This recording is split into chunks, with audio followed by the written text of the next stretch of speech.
Salam buat semuanya. Ya.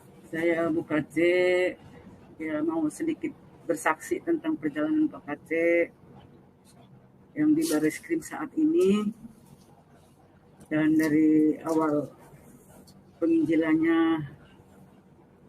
yang sebenarnya saya gak mau cerita sih karena ini masa-masa yang tidak enak, tapi ini harus diceritakan masa perjalanannya, diusir sana diusir sini. Mungkin pada waktu dulu belum seviral yang saat ini, karena waktu dulu itu masih bisa pindah tempat sini aman, nginjil lagi, pindah tempat sini aman. Waktu dulu belum seperti ini gitu. Dari tahun 2003 dia percaya Tuhan itu ya. 2003 kalau percaya Yesus itu. Ya, Haji itu percaya Yesus. Kalau 2003. Anak-anak Ibu umur berapa ketika Pak Kace masuk Kristen? Ya, waktu itu anak saya yang sekarang sudah jadi pengacara, waktu itu masih kelas 5 kalau nggak salah. Masih kelas 5. Jadi dia diusir ke sana kemari, bawa anak ke sana kemari. Dari kejadian itu pun waktu dikepung sampai ada 50 orang lebih lah. Itu anak saya menyaksikan dia bersembunyi di dalam apa itu ya, melihat bapaknya itu. Dia ya sangat tertekan dan trauma, juga masih anak kecil.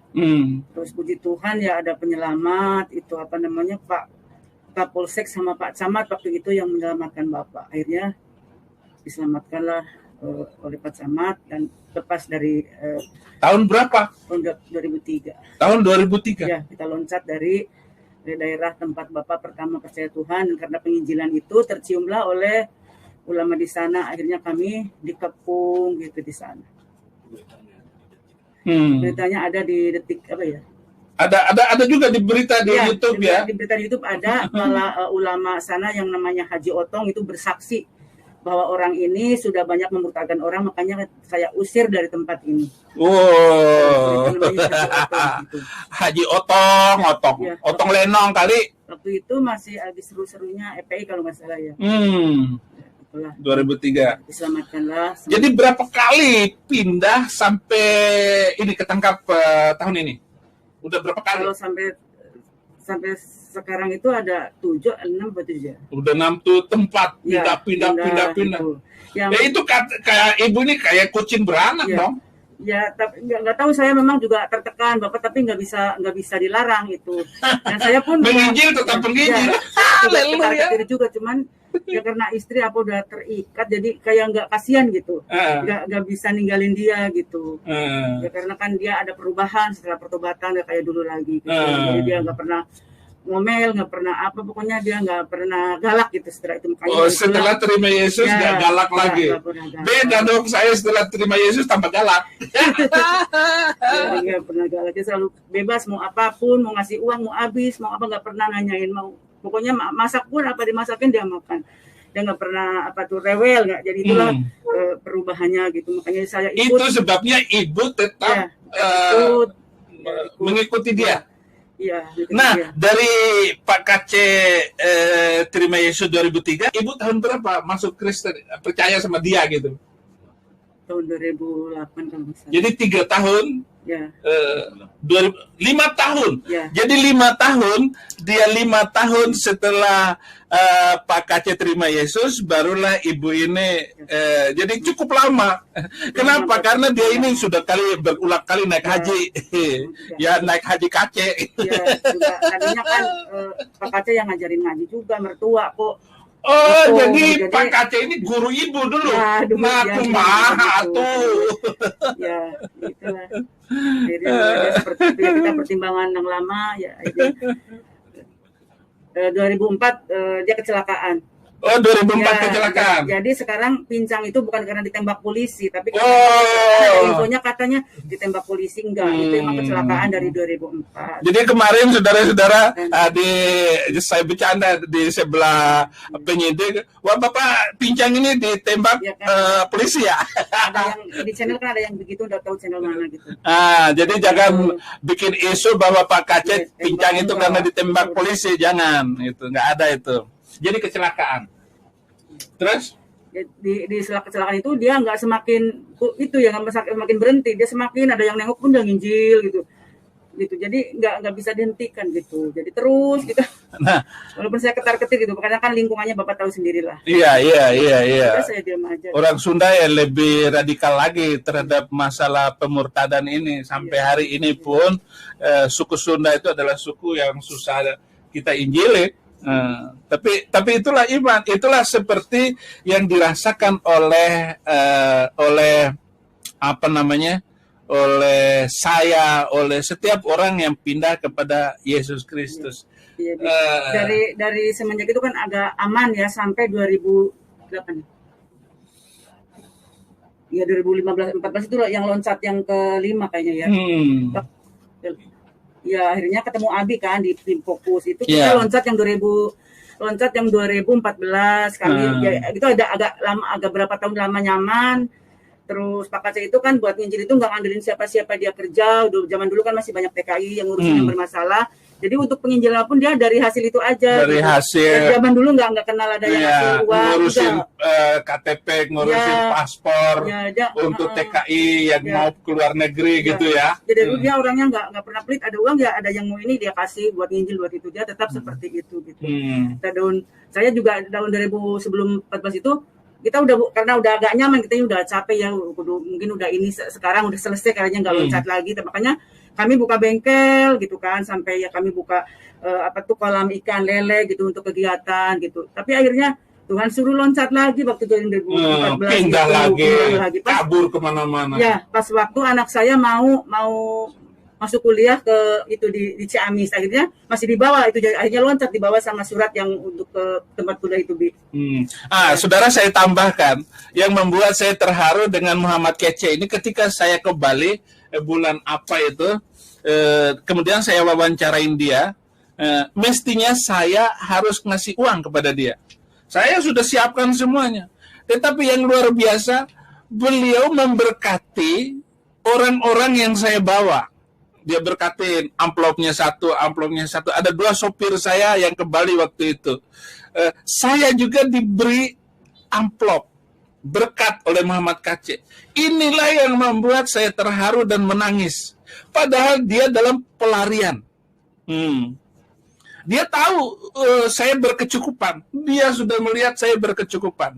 Tetapi disitulah kebenaran iman Muhammad Kace yang luar biasa. Dan waktu itu saya bilang sama beliau, ya udahlah kalau tangkap aja lah. Iya, Bi, katanya, ditangkap lah katanya. Benar ditangkap di Bali. Nah, pertanyaan saya,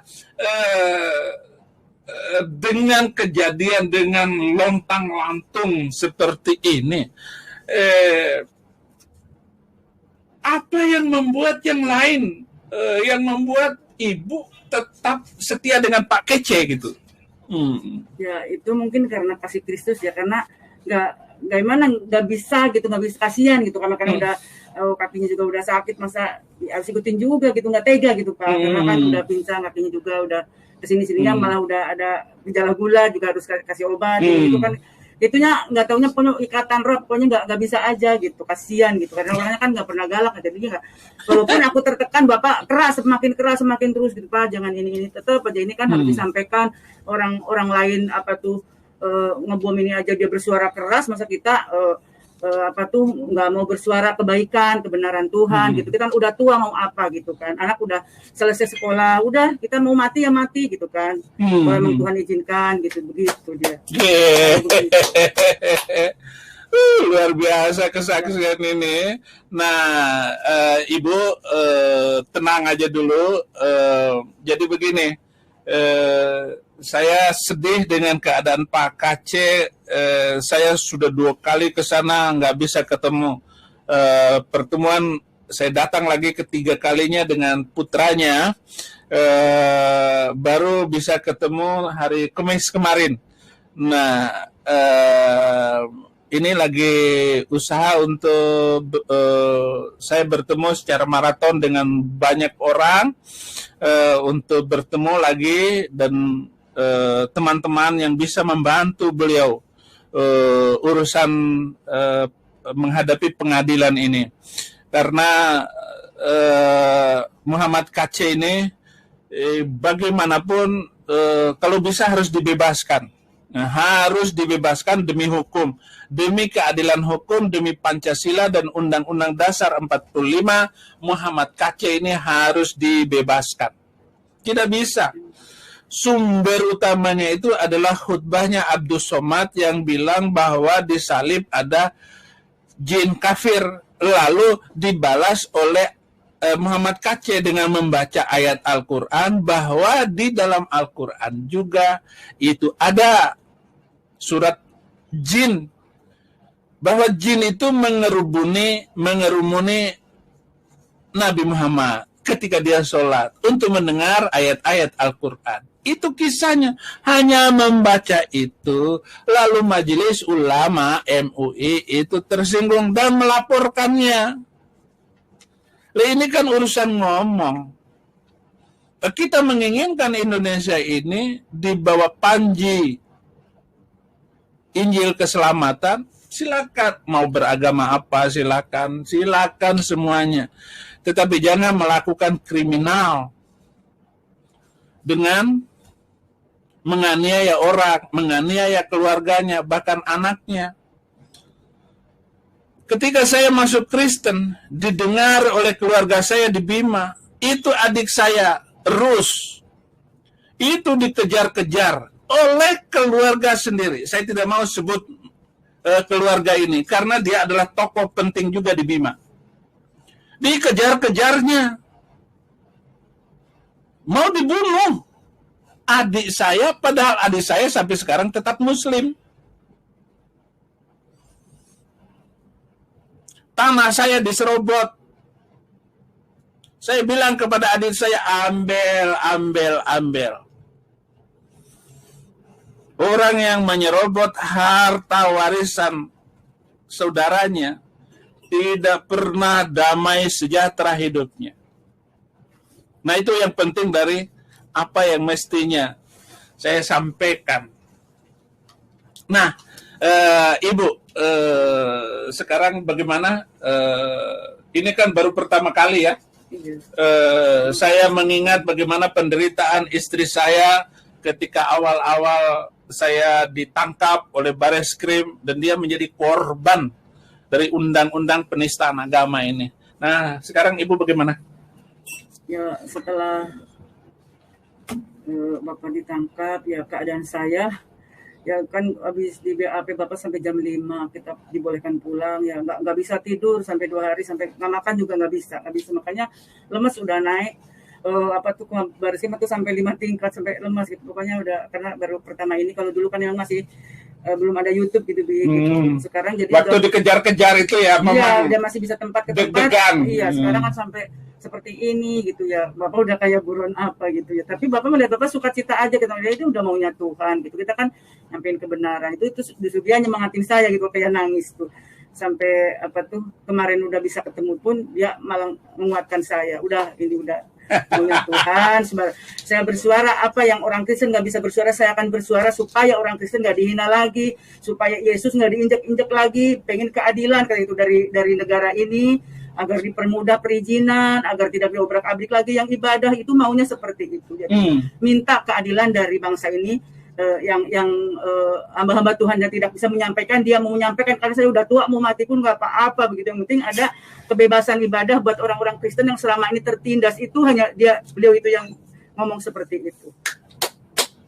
Itulah kerinduannya dia, terus nggak bisa ditahan gitu. Saya udah Pak, jangan terlalu bisa ditahan. Orang lain aja ngebom, dia sukacita aja, bebas-bebas, masa yang benar itulah.